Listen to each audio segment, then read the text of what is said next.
Welcome back to our third short video on using Cito, the replacement for WinDip. This short tutorial will talk about using tagging and filtering to only show those parts of the record that you may be particularly interested in. The first of these is tagging. So if you know, for example, that you only want to see the discharge letters for critical care medicine, one way to do that is to click the filter button and all that you will see is that. But it's entirely possible that you will have multiple discharge letters that you're interested in. For example, from critical care, from pain service, from anaesthetics, from clinical radiology. So one thing that we can do is look for keywords within the indexes around the documents. Now, not every document is fully indexed, and it will take a little practice to understand what this allows you to do. But here I want to take this example. So we're going to open that particular document, and it is a critical care discharge letter. Now, I know that that will be recorded as a index under discharge. So here I clicked on tagging. I'm going to click on a personal dynamic tag as opposed to a global dynamic tag. Global tags are visible to and applied to all users.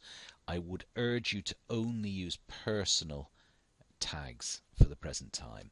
So having chosen personal tags, we're going to add what we're looking for, and we're going to call that discharge. We're going to save that, and now what it will do is it will apply a tag, which is the green circle with the exclamation mark, to any document that meets that criterion. You can see there's more than one, separated by quite a distance, and that draws the eye to what you're looking for on the carousel. The other way that you can do a similar filtering mechanism is to truly use filtering.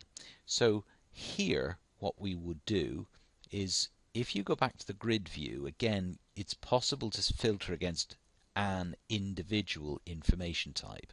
What it's not possible to do by just clicking that is to, for example, choose to show the critical care medicine discharge summary and the clinical photographs and operations and endoscopies. So if we want to do that as a personal profile, if we click on filters and we want to save a new filter as critical care medicine, then we choose what category we're interested in.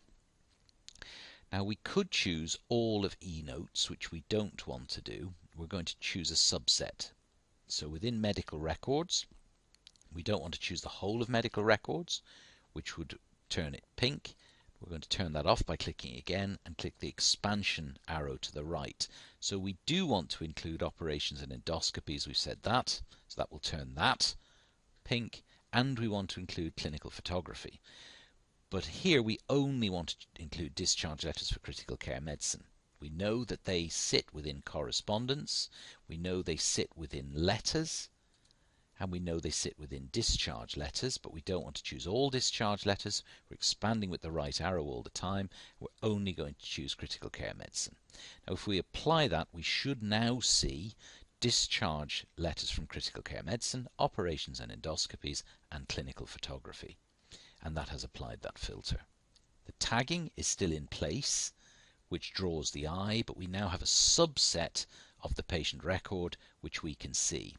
I hope you can see how useful that would be for something like a fracture clinic, where it's possible to present only the data and information that would be of most relevance. It is possible to clear the filter. So if you click on the filter icon again on the toolbar on the left and then clear filters, you will get back to the full record. But your filter will be available saved for you to choose again from in the future.